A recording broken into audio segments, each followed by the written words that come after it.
Bonjour mesdames et messieurs, bienvenue sur ce live. Bonjour mesdames et messieurs, j'espère que vous m'attendez bien. Bienvenue sur ce live. Donc, sans plus tarder, nous passons à la vidéo. Maintenant, regardez cette affaire Vueling. Puisque j'avais suivi un peu cette affaire, ça m'avait déjà grave énervé. Parce que eux, ils aiment en parler, mais ils n'arrêtent pas d'en parler. Donc, on va dire la vérité. Écoutez bien ce que dit ce professeur moniteur de Colo.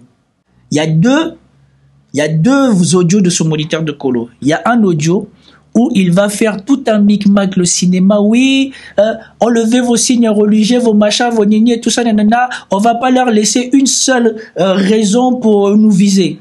Mais écoutez bien. Cet audio-là, c'est ça qui a été diffusé pour montrer que, soi-disant, on essaye de prendre des mesures parce qu'on est visé. Mais écoutez bien ce qui est dit dans cet audio et qui justifie pourquoi, même s'ils disent qu'ils n'ont pas fait grand-chose, on a préféré les faire débarquer de l'avion. Puis à l'allée, ils ont fait du bruit. Nous aussi, à l'allée, on a fait du bruit. Et donc, ils les ont attendus au tournant sur le vol retour. Puis à l'allée... Voilà. Vous avez entendu ce qu'il a dit? Il a dit à l'allée, ils ont fait du bruit. Nous aussi, à l'aller, on a fait du bruit. Et donc, probablement que c'est un autre groupe qui est en train de parler ici, et ce n'est pas le groupe qui a été débarqué de l'avion. Et donc, non seulement le groupe qui a été débarqué de l'avion a fait du bruit à l'aller, mais ce groupe aussi a fait du bruit à l'aller.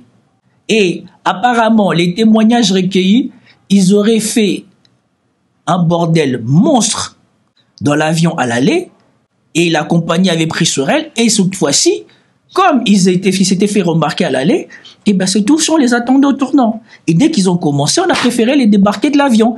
Parce qu'une fois de plus encore, si on les laissait faire, c'est tout le monde qui allait passer un sale vol jusqu'au retour. Et exactement, heureusement que cet audio existe. Et maintenant, je veux vous montrer la jeune dame. Et regardez quand est-ce que la vidéo commence. La vidéo commence quand elle est déjà au sol. Mais pour tous ceux qui se sont fait déjà contrôler, tu sais que tu n'arrives pas là par hasard. Tu arrives au sol. Quand tu arrives à ça, au sol, c'est que tu as déjà résisté à quand on t'a dit, tournez-vous et mettez les mains derrière le dos. Si tu n'as pas résisté à ça, il n'y a aucune chance que la police te fasse ça. Il n'y a aucune chance. Donc, ils ont beau faire la victime, oui, mais non. Si tu en arrives là, c'est que tu as déjà opposé de la résistance. Et donc, moi, je m'arrête ici, parce que je pense que j'ai déjà pris trop de temps à commenter cette bêtise d'Aurore Berger, et je pense même que j'ai nul besoin d'aller même commenter ce qu'il disait, comment il s'appelle là, Julien Drey, parce que ça serait inutile, ça serait rajouter de l'eau sur le feu, et surtout, regardez-moi celui-là, là, Tapiro, qu'est-ce qu'il raconte encore? Écoutez la victimisation. Pour conclure, il faut appeler à... Oui. À boycotter. Juste, pour revenir sur les images. Il faut appeler à boycotter Vueling ou pas pour la communauté juive? On n'en est pas là. Il faut être clair. À l'heure où on se parle, il n'y a que deux responsables, c'est Vueling et surtout le commandant de bord. Même si les images de la Guardia Civile sont terribles, même si Oscar Puente a pété les plombs vraiment dans ce communiqué de presse. Où est-ce que les images de la Guardia Civile sont terribles? Ils sont où les images terribles de la Guardia Civile? Parce que cette dame, elle est au sol en train de se faire mettre des menottes, ça c'est des images terribles.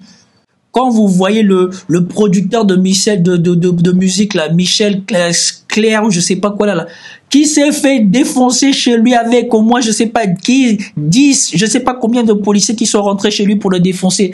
Ça, les images ils étaient pas terribles. Il était en sang et elle a à peine au sol, on est en train de lui mettre les menottes. Il y a même pas comme George Floyd. On n'exerce même pas de pression. On n'a pas mis sur lui, comme on fait là, sur la plupart des jeunes, le genou sur le dos, ou sur le côte, ou sur le je sais pas quoi pour que tu bouges pas. Il n'y a rien de tout ça. Et les images sont terribles. Il n'y a qu'un seul responsable à bord, c'est le maître à bord, c'est le commandant de bord. Lui seul peut faire venir la Guardia Civile pour expulser les gens qui ont vraiment bravé tous les interdits. Et d'ailleurs, vous le voyez bien dans le communiqué de presse de Vueling, qui au démarrage, suit complètement l'avis de son commandant de bord, ils reprennent alors tous les critères qu'il faut pour virer quelqu'un d'un avion. Mais vous imaginez que les 50 gamins de 13 ans, 12 ans, 15 ans aient pu faire vraiment du terrorisme, en gros, du personnel à bord. C'est absolument impossible. De toute façon, tous les témoignages qu'on a eus, non seulement du groupe, et d'autres personnes, et je le précise, tous les témoignages que eux, ils ont eus. Et ils ont eu le témoignage de qui? Parce que le Vueling a dit depuis, et surtout il s'est dit quelque part que ils ont eu, et je vais vous le montrer. Obligé de le préciser, c'est terrible. Ils ont eu des témoignages de gens qui étaient dans l'avion qui corroborent ce que Vueling dit. Donc on fait de la publicité en France, mais au niveau international, cette affaire va couler. Et l'Espagne n'est pas la France. Il n'y a pas des Roland ou des lobbies sionistes en Espagne pour faire peser un poids de culpabilité sur la compagnie. Il n'y aura rien de tout ça. De personnes non juives. Oui, parce que quand on est juif, on est suspecté en plus d'être complice, non seulement des juifs, des Israéliens, des sionistes. Donc il faut le répéter sans arrêt. Même cette précaution d'usage est terrible. Eh bien, tous les témoignages pour l'instant viennent infirmer totalement les propos, non seulement du commandant de bord et de Vueling. Donc, deux responsables, ce sont eux. Dernière chose, je voulais reprendre ce qu'avait dit Marc tout à l'heure. Je pense que la France aujourd'hui a du mal à rapatrier ces Français de confession juive, qu'ils soient franco-israéliens ou pas. Il faut le dire. On l'a vu lors du premier rapatriement du 7 octobre. On l'a vu récemment après la guerre des 12 jours où il s'est passé des choses horribles, où des mineurs de 13 ans, 15 ans. Mais quand vous allez là-bas, là, vous n'êtes pas israélien ou de là où on doit vous rapatrier.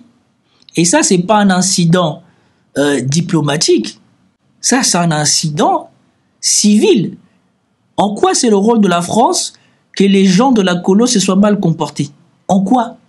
On est obligé de payer 300 € pour monter dans le bus. Parce que qu'on fasse payer des gens, c'est un scandale. Mais qu'on fasse payer des mineurs, c'est pire. Et là, on le voit, mettre 48 heures, on peut dire, bah oui, on est content. Mais franchement, mieux vaut tard que jamais. Mais c'est quand même scandaleux. Mettre 48 heures, ça c'est parce que c'est vous qui avez mis la pression au gouvernement français. Vous pensez que les autres, ils ont droit à une intervention du gouvernement français même 48 heures après?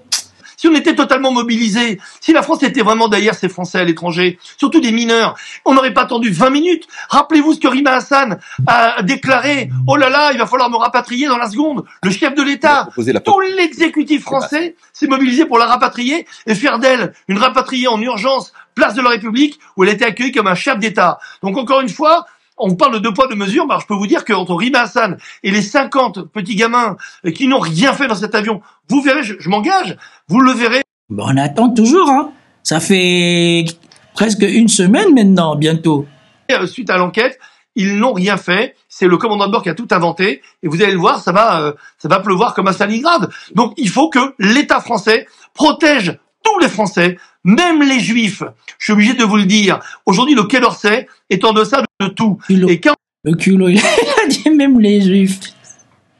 48 heures après, on peut dire, ah, c'est bien. Non, c'est pas bien. Parce que laisser 50 gamins mineurs pendant 48 heures comme ça, dans un stress incroyable, j'en ai eu plein au téléphone, ils ont un post-trauma incroyable, les parents m'ont appelé en pleurant. C'est un scandale que l'État arrive après en demandant juste des explications. On aurait dû s'exciter un peu plus, et plutôt que de raconter l'histoire de la reconnaissance de l'État palestinien, qu'on s'occupe. Voilà. Lui-même, il mêle tout, mais c'est l'État qui est responsable de ce qui leur est arrivé. Et surtout que ces enfants-là sont accusés d'avoir entonné des chansons bizarres. De l'État des Français à l'étranger et qu'on les rapatrie en totale sécurité. Merci beaucoup, Franck Tapiro. Ok. Et voilà pourquoi je vous dis que c'est compliqué pour leur histoire pour leur histoire.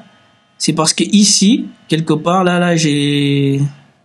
voilà, ici, vous avez fausse affaire Vueling avec des ados de leur communauté. La compagnie a des témoins dont les versions concordent avec ceux de la Guardia Civile. Je répète, Audrey Berger doit démissionner. Bon, cette personne, elle cherche Audrey Berger, mais vous avez ici l'article de presse qui vous dit: face aux critiques qui estiment que la compagnie a fait de la discrimination religieuse, la compagnie aérienne Vueling indique qu'elle a collecté de son côté des témoignages de passagers qui concordent avec sa version d'adolescent agité. Voilà. Et j'en ai fini avec cette histoire-là. Déjà, cette histoire, ça m'énervait quand je le voyais. Parce que j'ai horreur de ces gens-là qui font la victimisation quand il y a des gens qui subissent en France qui ne se plaignent pas. Et moi, je suis pas non plus partisan pour que les Noirs se plaignent de leur faciès ou quoi que ce soit. Et d'être victime de leur faciès. Même si ça existe, il existe aussi des moyens d'éviter d'être la victime de cela. S'adresser aux policiers de la bonne manière, se tenir de la bonne manière, ce sont des choses qui améliorent ton contact avec le représentant de force de l'ordre et évitent ou peuvent éviter de subir des contrôles aux faciès. Dans mon évolution, dans ma jeunesse d'adolescent, je l'ai constaté.